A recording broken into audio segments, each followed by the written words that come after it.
বাত হ্যাঁ মিস্টার সিনহা, কিয়া বাত হ্যাঁ। বিশ্বকাপ থেকে কিন্তু বাংলাদেশ ছিটকে পড়েছে, বাদ হয়ে গেছে, কিন্তু রীতিমতো বাংলাদেশের পা ধরে ঝুলে বসে আছে আইসিসি। রীতিমতো বাংলাদেশের পা ধরে ঝুলে বসে আছে আইসিসি। ঠিক আমাদের বিসিবির যিনি সভাপতি তথা প্রেসিডেন্ট আছেন আমিনুল ইসলাম বুলবুল, তাকে পা ধরে জামাই আদরে পাকিস্তান নিয়ে গেল আইসিসি। হ্যালো এভরিওয়ান, আসসালামু আলাইকুম। শিমুল আছি আপনাদের সঙ্গে। কার খেলা কোন দিকে যায়, কোন খেলা কোন দিকে ঘুরে, একটা বার ভাবেন। আইসিসি দিশা না পেয়ে, উপায় না পেয়ে রীতিমতো বাচ্চা পোলাপানের মতো আচরণ শুরু করেছে। বাংলাদেশকে তো বাদ দিয়ে দিয়েছে ভারতের চাটুকারি করতে গিয়ে আইসিসি, ঠিক আছে সেই পর্যন্ত। বাট যখন দেখলো যে ভারত পাকিস্তানের ম্যাচটা হচ্ছে না, খেলাটা হচ্ছে না, তখন রীতিমতো যেন আইসিসির মাথায় বাস তথা আসমান ভেঙে পড়লো।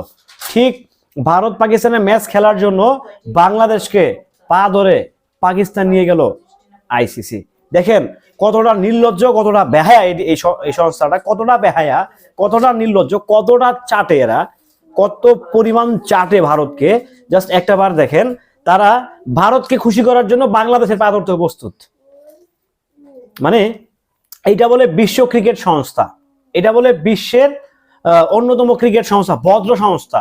এরা পুরো অভদ্র, এরা পুরোটাই অভদ্র, সম্পূর্ণরূপে এরা অভদ্র একটা প্ল্যাটফর্ম। কারণ আপনারা দেখেন, এক মুস্তাফিজকে যেই সংস্থার নিরাপত্তাকে এবার রিসিভ করতে পারেনি, তো তারা কিভাবে আগামীর পৃথিবী নিয়ন্ত্রণ করবে।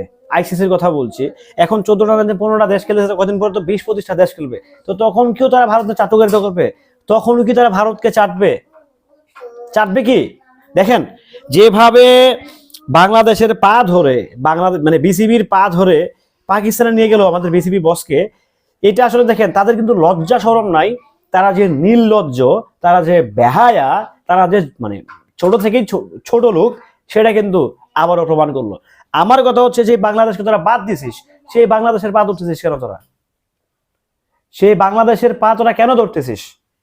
বাংলাদেশের পা তোরা কেন ধরতেছিস?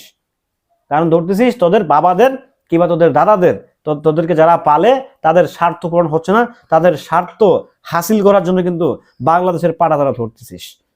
মানে কোন লেভেলের নালায়কেরা, চিন্তা করে দেখেন একটা বার, কত বড় লেভেলের স্টুপিড তারা। মানে বাংলাদেশ তো বাদ পড়ছে ভাই, তারপরেও তাদের পা ধরতেছে।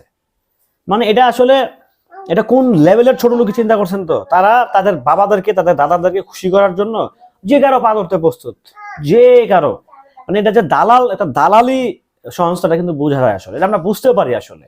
তাহলে আমিনুল ইসলাম বুলবুল পাকিস্তানে কেন উনি পাকিস্তানে গিয়েছেন? নিশ্চয়ই এখানে কিছু কাহিনী আছে। ভারতকে, পাকিস্তানকে ম্যাচ খেলার জন্য অথবা বাংলাদেশকে থার্ড পার্টি হিসেবে ভূমিকা পালন করেছে, আশা করা যাচ্ছে, কিংবা এটাই মনে হচ্ছে। তো সবকিছু মিলে, সবকিছুর ঊর্ধ্বে যেটা মনে হচ্ছে যে দিন শেষে বাংলাদেশ কিন্তু অনেক বড় একটা পার্ট, অনেক বড় পার্ট এই টি-20 বিশ্বকাপের জন্য। যাই হোক, সবাই ভালো থাকবেন, সুস্থ থাকবেন। এই কি মনে হচ্ছে আপনাদের কাছে যে আইসিসি যে আমাদের আমিনুল ইসলাম বুলবুলকে পাকিস্তানে নিয়ে গেল, এটার আসলে কেন, এটার কারণটা কি? জানাবেন, জানিয়ে যাবেন। আল্লাহ হাফেজ।